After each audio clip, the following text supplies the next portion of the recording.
Good afternoon, students. So in the last session we have studied regarding the De Morgan's law and Boolean expressions. So in that Boolean expressions we have started with the sum of product, that is SOP. So in that sum of product we have studied the definition of sum of product. So that is, sum of product is nothing but sum of product is a group of product terms. Group of product terms, so which will be summed together.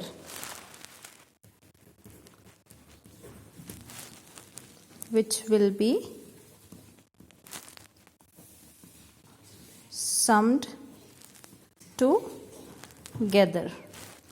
So this is the sum of product. So we have given the examples for the sum of product.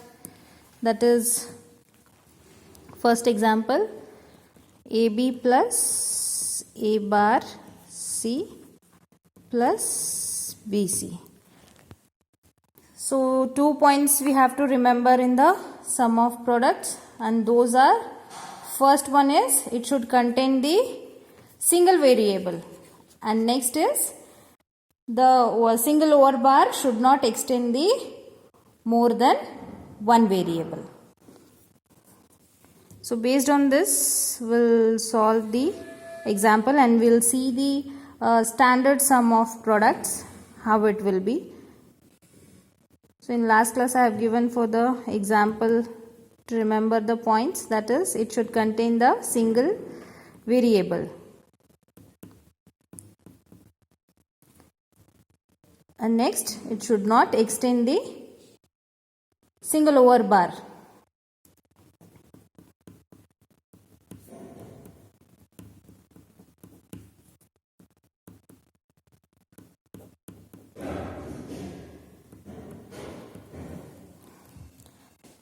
So till here we have discussed in the last class.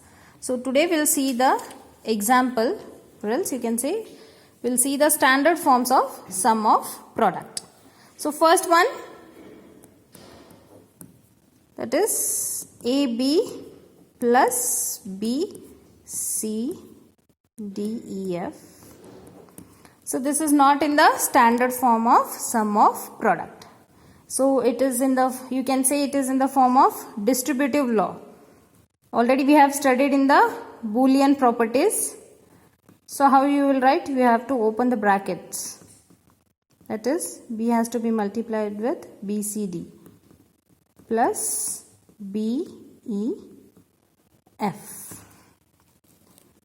So in distributive law we have seen this expressions, how the brackets are going to be open and how the variables are going to be multiplied with each variables.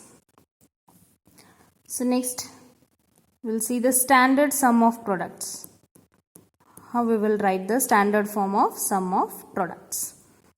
That is AB plus ABC plus BC. So this is not in the standard form. So we have to write this expression in the standard form.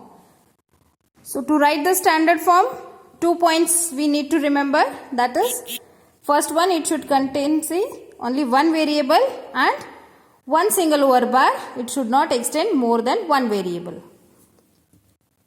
So here the C term is missing.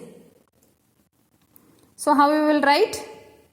That is A, B bar, C bar plus, you can write it as ABC or BC, A bar also, because A plus A bar is equals to 1. That is, you have seen in the complement law,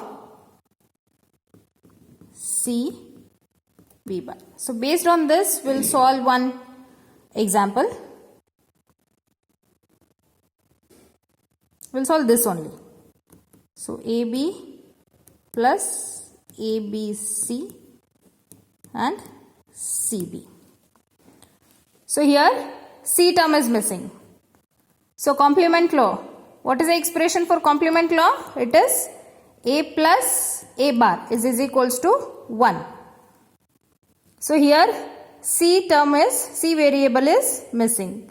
So how we will write this? So AB into 1 plus ABC plus here A term is missing.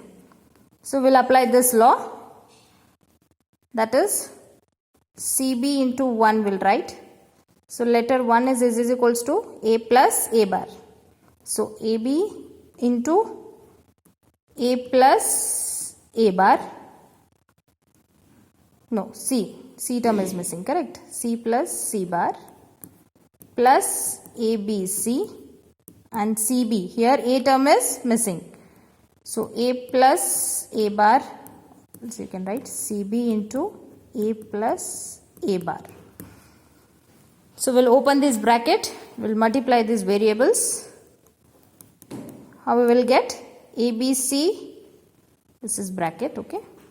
ABC plus AB C bar plus ABC and plus ABC plus A bar BC. Now here you can see the ABC term is common.